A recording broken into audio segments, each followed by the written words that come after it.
Hai Tuan Muda Lovers. Kali ini Mince mau mengulas ringkasan cerita sinetron Terpaksa Menikahi Tuan Muda episode 145. Namun seperti biasa, sebelum Mince mulai ceritanya, klik dulu tombol like, share, subscribe dan lonceng notifikasinya. Biar kalian Mince doain selalu sehat, selalu banyak duit dan selalu mantengin sinetron Terpaksa Menikahi Tuan Muda. Amin. Sudah kan? Baiklah kalau sudah. Mince mulai. Ceritanya. Di episode kali ini diceritakan jika Tuan Muda Abhimana dan Kinanti sudah tertidur lelap. Tiba-tiba Kinanti terjaga dan merubah posisinya sambil meringis kesakitan. Babang Gondrong pun ikut terjaga dan jadi bertanya heran. Kamu kenapa? Kinanti sambil menahan sakit lalu jawab, nggak tahu nih mas, tiba-tiba perut saya sakit. Abhimana kaget dan jadi cemas. Hah? Sakit? Sakit gimana? Maksudnya? Mules atau apa? Kinanti sambil terus meringis lalu jawab. Nggak mules, tapi, aduh. Kinanti malah makin kesakitan. Babang Gondrong karuan jadi makin cemas. Ya udah. Kita ke dokter sekarang. Saat itu juga Babang Gondrong lalu menggendong Kinanti dan membawanya pergi keluar kamar sambil teriak-teriak memanggil Jumi. Tak lama Jumi nongol dengan wajah yang masih terkantuk-kantuk dan rambut yang masih memakai rolan rambut. Iya Tuan Muda. Ada apaan sih? Babang Gondrong jawab.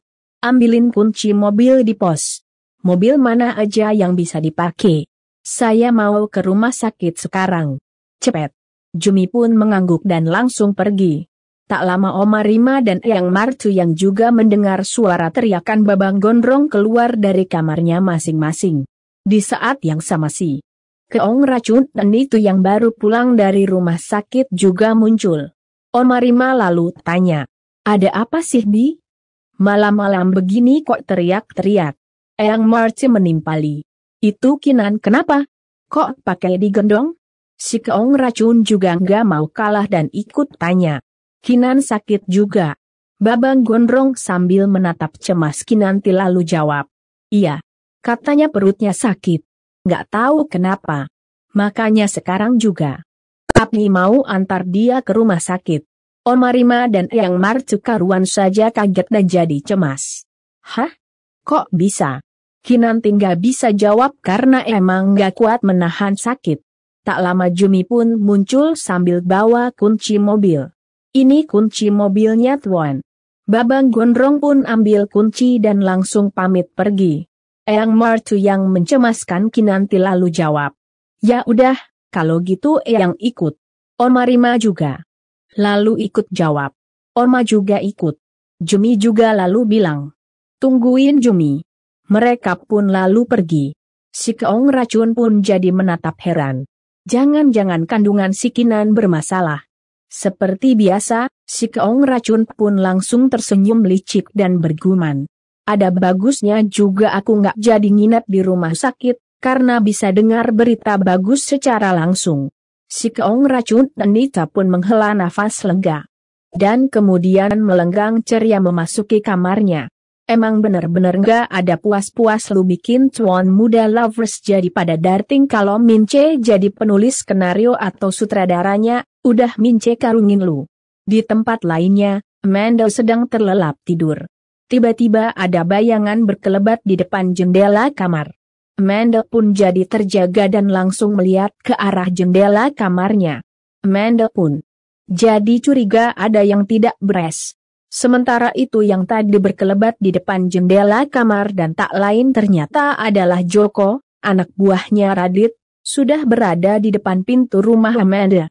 Joko lalu mengeluarkan sesuatu dari sakunya dan kemudian mencongkel pintu rumah Amanda. Setelah itu Joko pun mengendap masuk dan langsung ke kamar Amanda. Namun kamar ternyata kosong. Joko tentu saja kaget dan jadi kebingungan. Amanda yang ternyata sudah berada di belakang Joko lalu ambil pas bunga dan langsung menghantam kepala Joko pakai pas bunga hingga pecah. Joko pun langsung terjerambab jatuh. Sementara itu Amanda lalu teriak-teriak ada maling. Namun Joko yang keburu bangun dan langsung menarik kaki Amanda hingga membuat Amanda juga terjatuh. Joko pun lalu menyekap mulut Amanda. Amanda pun langsung meronta dan berusaha meloloskan diri. Namun tenaganya kalah kuat sama Joko. Tak lama mobil David sampai depan rumah Amanda. David pun lalu turun dari dalam mobil sambil melihat rumah Amanda yang tampak gelap dan sunyi. David pun jadi ragu untuk masuk ke dalam rumah. Namun tak lama David mendengar suara gaduh dari dalam rumah. David jadi kaget dan langsung mengintip lewat jendela rumah. David pun makin kegat melihat Amanda yang lagi diserang sama Joko yang mengenakan penutup kepala.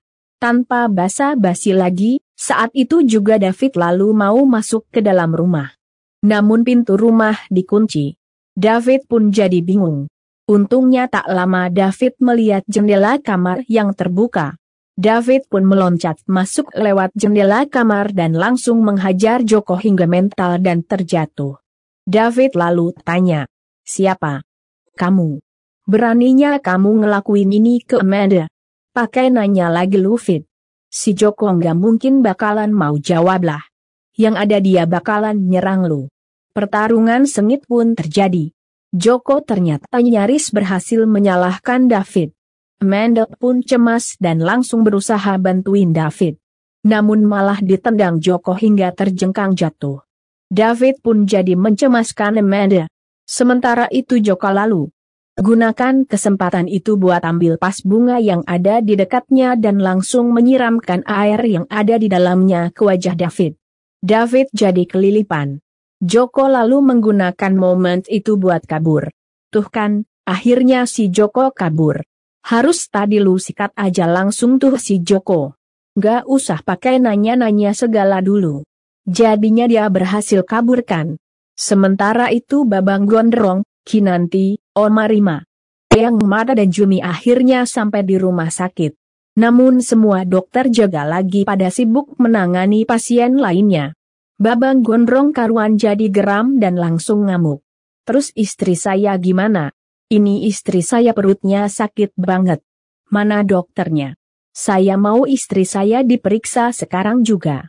Atau suster mau tanggung jawab kalau terjadi sesuatu sama istri saya."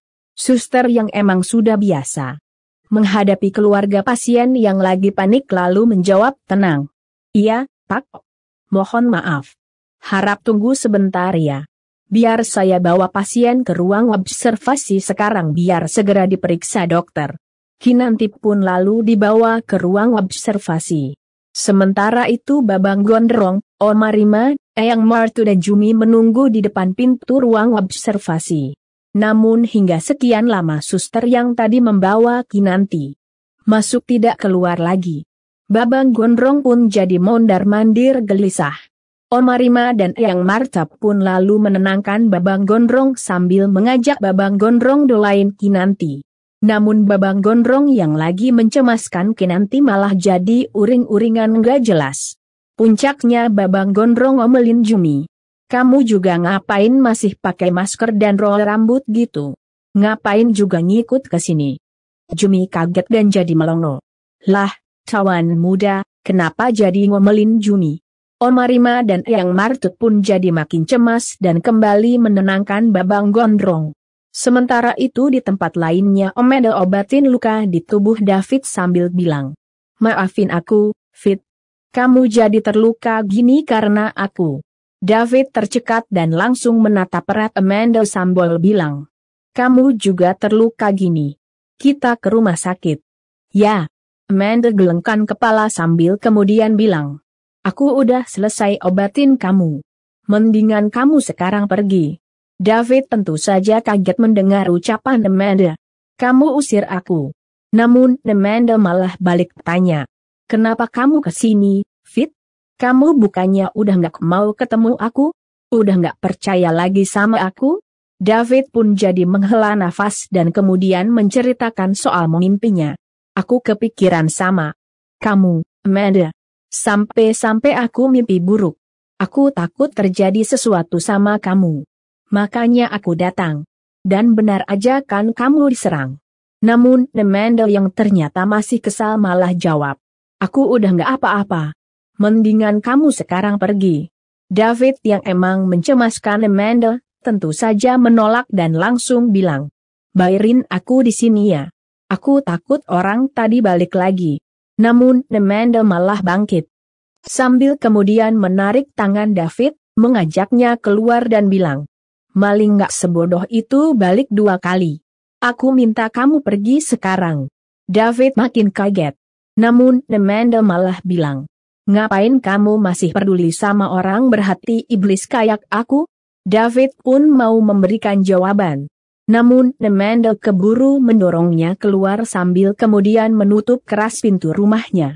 David pun jadi bingung dan langsung teriak, "Kalau terjadi sesuatu, please kamu hubungi aku. Aku nggak bisa nggak peduli sama kamu. Apalagi ngeliat kamu seperti ini." Amanda yang ada di dalam rumah tidak menjawab. Namun malah menangis sambil berkata dalam hati, "Kenapa Fit? Kenapa? Setelah kamu nuduh aku dan hancurin hati aku, kenapa kamu lagi-lagi menolong aku?" Sementara itu David yang ada di luar dan tidak mendapatkan jawaban jadi kecewa dan akhirnya pergi dengan wajah sedih dan cemas. "Lebay lu ah. Makanya kalau lu emang sayang dan cinta sama si Amanda, buruan ajakin dia ke penghulu. Jadi lu bisa lebih leluasa buat ngelindungin dia. Iya kan guys?" Sementara itu di rumah sakit, Kinanti yang sudah mendapatkan perawatan medis keluar sendiri dari ruang observasi. Babang Gondrong, Oma Rima, Eyang Martu dan Jumi Karuan jadi kaget dan langsung menghampiri Kinanti. Babang Gondrong pun lalu tanya, "Loh kok kamu malah jalan? Mana kursi rodanya?" Kinanti jawab, "Aku udah nggak apa-apa kok mas. Udah dikasih obat." Babang Gondrong, Oma Rima, Eyang Martu dan Jumi jadi saling tatap heran. Sementara itu Kinanti malah nyengir. Eyang Martu yang masih heran lalu tanya, "Beneran kamu udah nggak apa-apa, Kinan? Apa kata dokter? Kandungan kamu baik-baik aja kan?" Kinanti mengangguk sambil bilang, "Iya Eyang, Oma, aku baik-baik aja kok." Babang Gondrong makin heran. "Terus kenapa kamu sampai kesakitan kayak tadi? Saya harus ketemu dokter. Saya harus tahu." Babang Gondrong pun lalu mau masuk ke ruang observasi. Namun Kinanti menahannya. Babang Gondrong pun karuan jadi makin heran. "Kok nggak usah? Kalau sampai anak kita kenapa-kenapa, gimana?" Oma Rima menimpali. "Iya Kinan. Oma juga cemas. Kita masuk dan bicara sama dokternya aja ya." Kinanti gelengkan kepala sambil kemudian bilang, "Ternyata aku salah makan dan perutnya kembung, makanya jadi melilit. Tapi udah nggak apa-apa kok." Babang Gondrong, Eyang Martu dan Oma Rima jadi menghela nafas panjang. Sementara Jumi langsung nyeletuk, "Oh alah non udah lega ya udah buang gasnya kan?" Kinanti lagi-lagi cuma nyengir. Eyang Martu dan Oma Rima pun jadi tersenyum. Sementara Babang Gondrong yang tadi cemas dan paniknya sudah sampai setengah edan karuan jadi gede dan langsung mengajak semuanya pulang. Kinanti, bisa nggak sih lu sehari aja nggak bikin Babang Gondrong senewen?" Karena takutnya kalau tiap hari Babang Gondrong senewen, efeknya Babang Gondrong bisa jadi ambeien. Iya kan guys? Sementara itu di tempat lainnya, David yang baru pulang dari rumah Amanda nyetir sambil merasakan sakit dan terus mikirin Amanda. "Selingkuh kok gak enak gini. Amanda bakal lama gak ya?"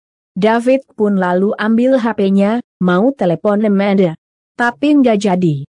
"Kalau aku telepon, dia pasti gak mau angkat. Aku harus mastiin Amanda aman, gimana pun caranya." David pun lalu memutar arah lalu mobilnya dan kembali ke rumah Amanda. Sesampainya di sekitar rumah Amanda, David pun lalu mulai mengawasi rumahnya Amanda. Besoknya, Kinanti sudah dandan rapih, buru-buru banget mau ke rumah sakit. Sementara Babang Gondrong baru keluar kamar mandi sambil pakai kemeja belum pakai jas. Kinanti pun lalu ajakin Babang Gondrong ke rumah sakit sambil kemudian sibuk ambilin dasi sama jas buat Babang Gondrong. Babang Gondrong karuan jadi bingung. Ngapain pagi-pagi ke rumah sakit? Kinanti jawab. Nengok Babang Gondrong tentu saja makin bingung. Ngapain sih pagi-pagi banget? Jam jenguk juga masih panjang sampai malam. Siang nanti juga bisa kan? Kinanti yang sudah pakein dasi lalu pakein jas sambil kemudian bilang. Gak bisa, harus pagi ini saya udah siapin makanan buat Ena sama Reno. Nanti makanannya dingin. Babang Gondring jadi sewot. Reno sama Ene juga dapat makanan dari rumah sakit. Kenapa? Kamu yang repot ngurus makanan buat mereka? Kinanti lalu jawab. Makanan di rumah sakit tuh gak enak. Makanya saya masak subuh tadi. Ayo berangkat ya. Kalau Mas Abhi gak mau ikut ya udah saya supir aja. Babang Gondrong karuan jadi bete dan langsung bilang. Enggak. Kamu harus pergi sama saya. Ya udah ayo. Kinanti pun lega dan langsung ambil tasnya sambil kemudian mau jalan ke depan pintu. Namun, Babang Gondrong yang emang sangat mencemaskan Kinanti buru-buru menggendongnya. Kinanti tentu saja kaget. Digendong lagi? Udah gak pegel bahunya?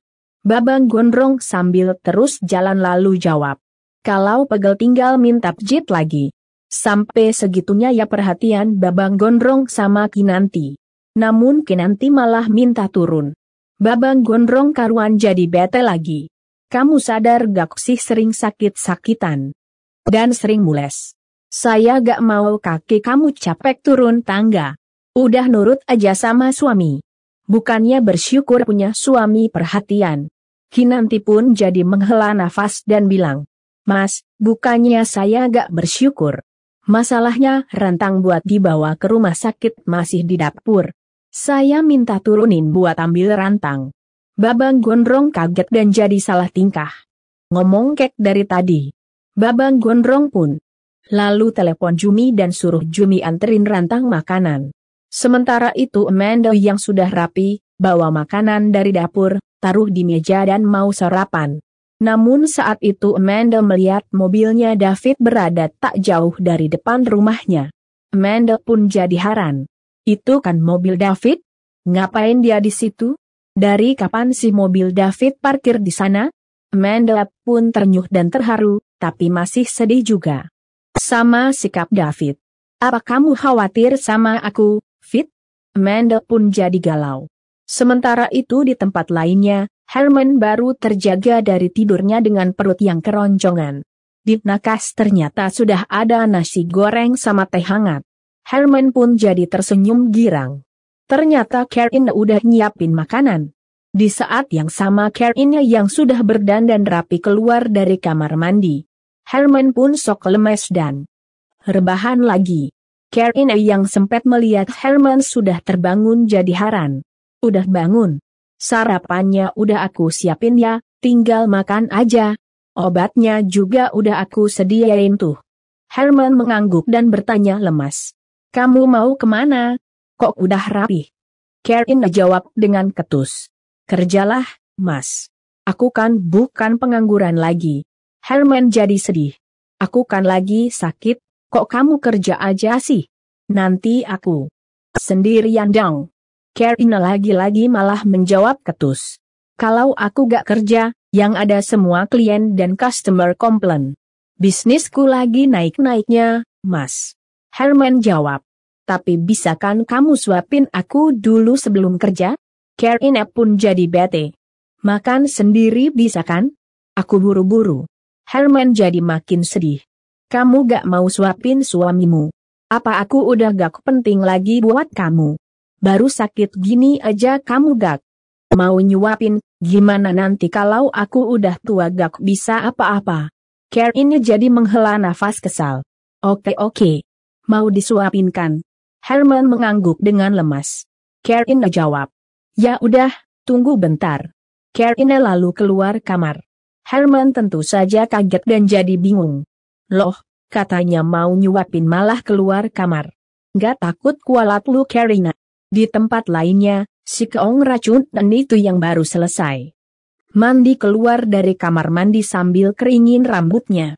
Setelah itu buru-buru duduk di depan cermin dan keringin rambutnya pakai hair dryer sambil bergumam. Udah jam segini, Harus buru-buru ke rumah sakit. Reno pasti lapar, dia kan gak pernah mau makan makanan rumah sakit.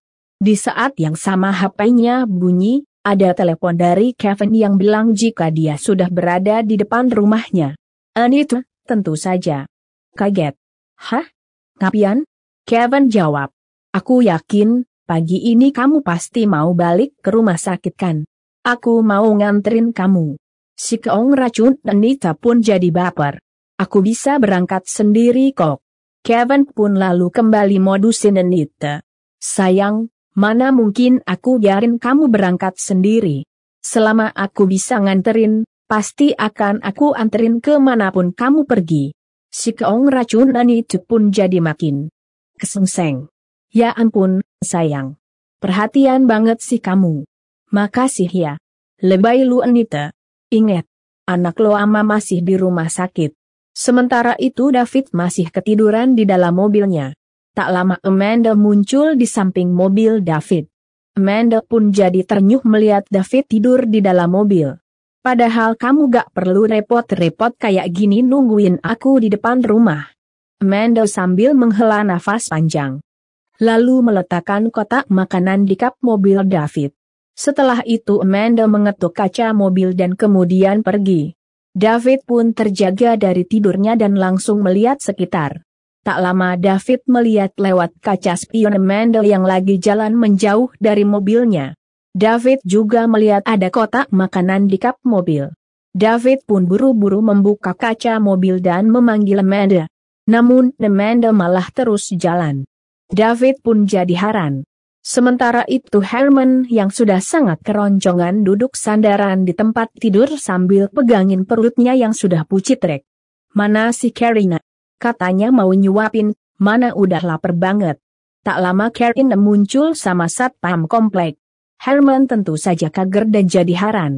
Kok ada satpam kes ini? Karina dengan muka jutek lalu jawab. Katanya mau disuapin, makanya aku minta tolong satpam komplek. Herman pun jadi melongo melihat muka satpam yang mukanya sangarnya enggak ketulungan. Namun si satpam dengan pedenya malah nyengir kuda dan bilang, saya ditugasin Bu Karina buat nyuapin Pak Herman. Herman pun jadi bingung. Kok nyuruh satpam sih? Aku kan maunya disuapin kamu. Karina lagi-lagi malah menjawab ketus. Aku kan udah bilang, sibuk mau meeting. Daripada Mas Herman gak makan. Sekalian aja aku panggil satpam komplek biar ada yang jagain. Herman pun jadi makin melongo dan langsung menelan ludahnya sendiri. Emang bener-bener kualat lu Karina. Tega lu yang nyuruh satpam nyuapin suami lu sendiri. Sementara itu si keong racun dan itu yang sudah berdandan rapi lalu keluar dari dalam rumah. Namun terhalang sama Jumi yang lagi nyapu. Si keong racun dan Nita pun jadi sewot. Heh, Jumi. Nyapu sih nyapu, tapi jangan ngalangin pintu. Jumi tercekat dan langsung menatap Anita sambil mengendus bau parfum yang dipakai sama Anita. Oh meme. Wanginya kayak kembang kuburan. Bu Anita pakai parfum berapa botol? Si keong racun Anita karuan jadi sewot. Bukan urusan kamu. Namun Jumi malah nyengir sambil kemudian menatap muka Anita yang menor banget. Bu Anita mau kemana? Sih? Itu lipstik merah amat, pipi juga merah banget kayak abis ditonjok orang. Si keong racun pun makin suwot. Mau ke rumah sakit, jenguk anak saya lah. Jumi pun jadi heran. Oh Mei mau ke rumah sakit aja menor amat. Si keong racun yang dari tadi sudah suwot jadi geram dan langsung bentak galak. Gak usah komentar. Kamu aja yang norak, gak to trend makeup. Anita lalu jalan keluar rumah dengan wajah muruk kusunu. Jumi pun jadi geleng-geleng kepala dan jadi menatap curiga. Dilihat-lihat nih, Bu Anita kayak anak ABG. ABG tua, puber ketiga. Jumi jadi penasaran, kok gak bawa mobil. Jumi pun lalu ikutin si keong racun dan itu sampai ke gerbang. Namun saat Jumi melihat keluar, si keong racun sudah gak ada. Jumi pun jadi heran. Lah, kemana Bu Anita? Cepet banget ngilangnya. Tiba-tiba itu yang Ternyata ngumpet di sisi pagar muncul di belakang Jumi sambil langsung menjewer kuping Jumi. Jumi tentu saja kaget dan langsung teriak kesakitan. Namun si keong racunan itu tidak menghiraukannya dan malah terus menjewer kuping Jumi sambil bilang, "Mau ngapain kamu ngikutin saya? Kepoya." Jumi pun jadi panik dan dengan gelagapan lalu cari-cari alasan. "Bu ini tuh GR banget sih jadi orang. Jumi mau nunggu tukang sayur, udah pesen ayam kampung 2 kilo buat eyang." Si keong racun tentu saja tidak percaya ucapan Jumi. "Bohong. Ngaku aja." Jumi jawab. "Oh meme. Beneran. Bu Anita, sakit ini telinga saya.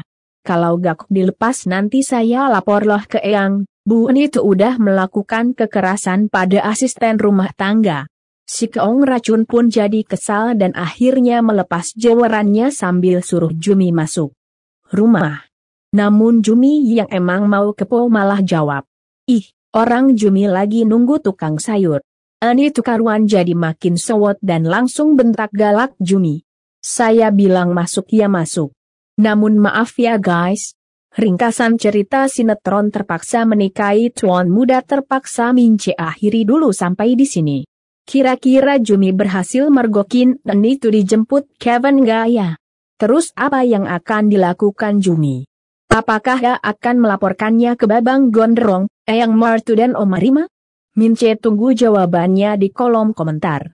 Dan buat yang baru gabung, jangan lupa klik like, share, subscribe dan lonceng notifikasinya. Biar kalian Mince doain selalu sehat, selalu banyak duit dan pastinya nggak akan ketinggalan update cerita sinetron terpaksa menikahi tuan muda. Bye.